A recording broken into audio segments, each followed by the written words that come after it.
جس کے دل میں خوف ہو، ڈر ہو، کس چیز کا؟ مقام ربی ہی. اس کے 3 معنی ہو سکتے ہیں. ایک جو ہم نے ابھی کیا، یعنی قیامت کے دن رب تعالیٰ کے سامنے کھڑا ہونے کا ڈر ہو اور خوف پیدا ہو جائے. وہ کھڑا ہونا بڑا ہی شدید اور ثقیل ہوگا. اللہ تعالیٰ کی عدالت کا سامنا، اور سب کو کھڑا ہونا پڑے گا. فَلَنَسْأَلَنَّ الَّذِينَ أُرْسِلَ إِلَيْهِمْ وَلَنَسْأَلَنَّ الْمُرْسَلِينَ. ہم ساری امتوں کے ایک ایک فرد سے سوال کریں گے، اور رسولوں سے بھی. انبیاء و مرسلین بھی اس عدالت کا سامنا کریں گے، تو بچنے والا کوئی نہیں. وہ جو حدیث آتی ہے 70,000 افراد کی بغیر حساب کے جنت میں داخل ہوں گے، تو سوال ان سے بھی ہوگا. مگر اخروی سوال کی 2 قسمیں. ایک سوال بطور عرض، اور ایک سوال بطور مناقشہ. بطور عرض جو سوال ہوتے ہیں وہ ہے اعمال کا پیش کیا جانا. اللہ تعالیٰ بندے کو سامنے کھڑا کرے گا اور اس کے گناہ اس پر پیش کرے گا، اور ان کا اقرار لے گا. بندہ مانتا جائے گا فلاں گناہ کیا، فلاں گناہ کیا. اور یہ باتیں بڑی رازدارانہ انداز سے ہو رہی ہیں، سرگوشی کے انداز میں. اور اللہ فرمائے گا کہ میں نے وہ سارے معاف کر دی. یعنی سوال ہے مگر بطور عرض کے، اور ایک سوال بطور مناقشہ کہ فلاں گناہ کیوں کیا. یہ شدید حساب ہے، اس کا جواب دینے کی طاقت کسی کے پاس نہیں. تو سوال ہر ایک سے ہوگا. تو جس شخص کے دل میں اس عدالت کا اور رب تعالیٰ کے سامنے کھڑے ہونے کا خوف پیدا ہو جائے، اور وہ اس کی تیاری کرے، تو اس خوف کا صلہ اور نتیجہ کیا ہے؟ 2 باغ اس کے لیے تیار. اور آگے 2 باغ اور ذکر کیے گئے. ہم نے بتایا تھا کہ یہ 2 باغ جو ہیں، ان میں سے ایک سونے کا اور ایک چاندی کا. ہر چیز سونے کی، ہر چیز چاندی کی. تو ایک معنی تو یہ ہے، یعنی خوف کس چیز کا؟ رب تعالیٰ کے سامنے کھڑا ہونے کا. دوسرا معنی مقام رب، یعنی قیام رب.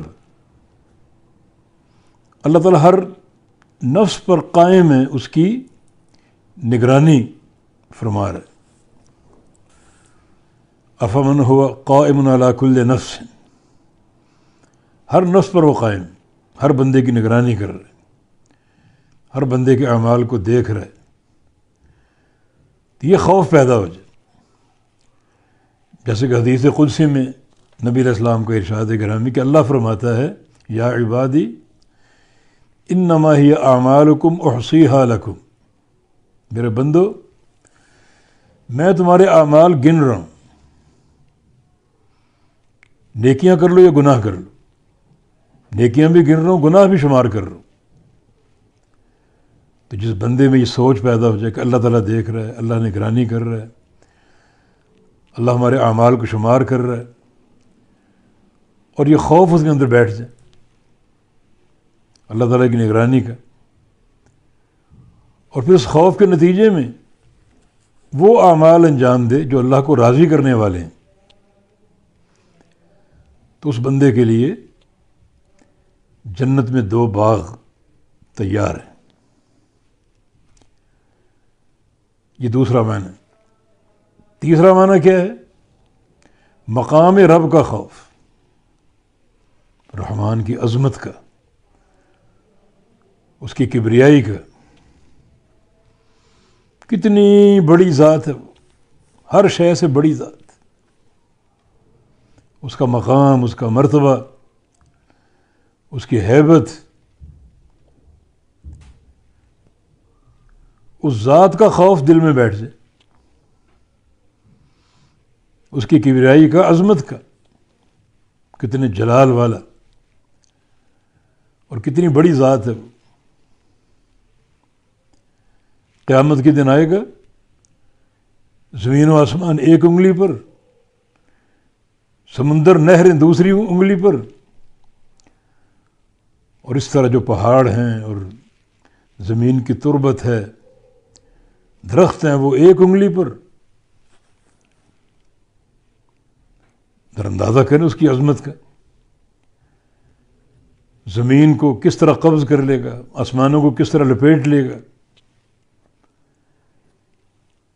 عرش عظیم کا مالک، یہ کرسی اس کی، جس کے سامنے 7 آسمان یوں ہیں جیسے ایک بڑا تشت و تھال ہو اور اس میں 7 درہم پڑے ہوں، اور وہ کرسی رحمان کے قدم رکھنے کی جگہ،